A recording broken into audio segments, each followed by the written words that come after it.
নমস্কার বন্ধুরা, আমার নতুন আরও একটি ব্লগে তোমাদের সকলকে স্বাগত জানাই।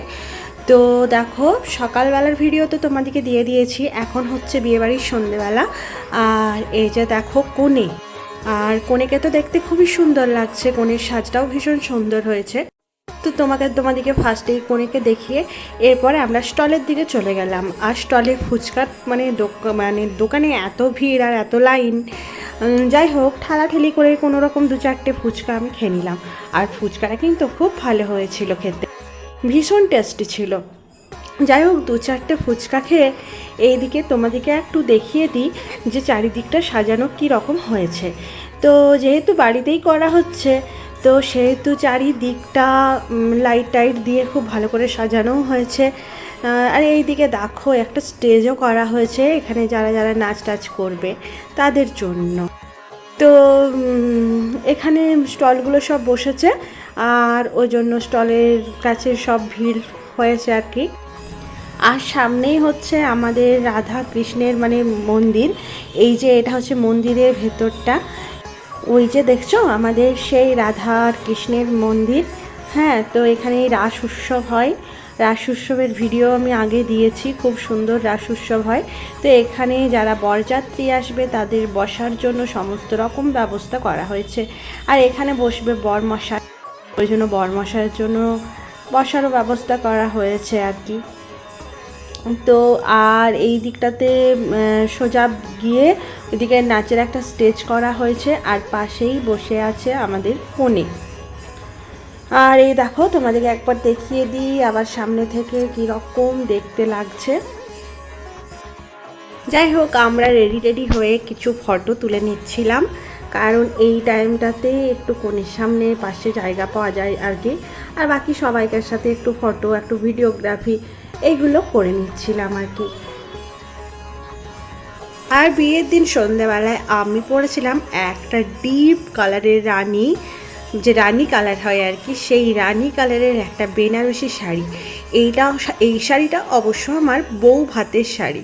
আমার অনেকগুলোই বেনারসি শাড়ি আছে, তার মধ্যে বিয়ের যে শাড়িগুলো সেগুলো একটু তো বেশি ভারী, তো সেগুলো সব সময় পরা হয় না কোনো বিয়েবাড়ি ছাড়া। ওই জন্য ভাবলাম বেনারসিগুলো তো পরাই হচ্ছে না, তো বিয়েবাড়িতেই পরে নিই।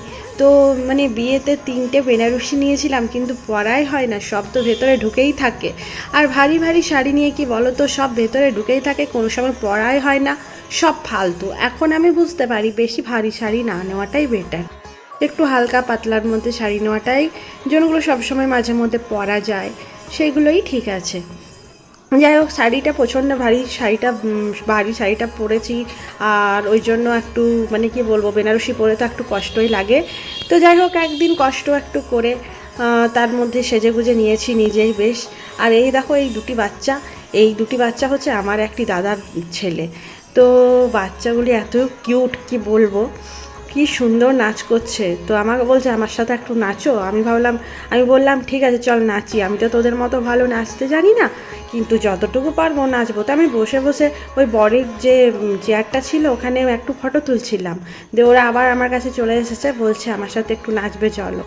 তো আমি একটু ওদের সঙ্গে একটু হাত মিলিয়ে দিলাম। আর এই দেখো কোণে ফটো তুলছে, এই দুই পাশে রয়েছে আমার 2 মাসি। হ্যাঁ, তো ওরা ফটো তুলছে এখানে।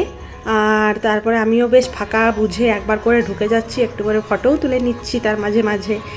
যাই হোক সমস্ত কিছু শেষে এরপর চলে এসেছি আমরা খাবার প্যান্ডেলে। আর এই দেখো প্যান্ডেলের চারিপাশটা তোমাদেরকে একবার দেখিয়ে নিই, তারপর আবার চলে যাব খাবার প্লেটের দিকে। তো প্যান্ডেলটা বেশ সুন্দর করে সাজানো হয়েছে, আর এখন দেখছি সব প্যান্ডেলের ডিজাইনগুলো ঠিক এই রকমভাবেই করছে। হ্যাঁ, তো যাই হোক প্রথমেই প্লেটে পড়ে গেল সস মাখানো স্যালাড। তো শসা গাজর যে স্যালাড করা হয় সেগুলোর মধ্যে কিছুটা সস, লবণ এগুলো সব মাখানো আছে আর কি। তো সেটা দিয়ে স্যালাডটা বানানো হয়েছে। তারপর চলে এলো কাটলেট, তারপর চলে এলো চানা মশলা। তো খাবারগুলো প্রত্যেকটাই টেস্ট খুব ভালো ছিল।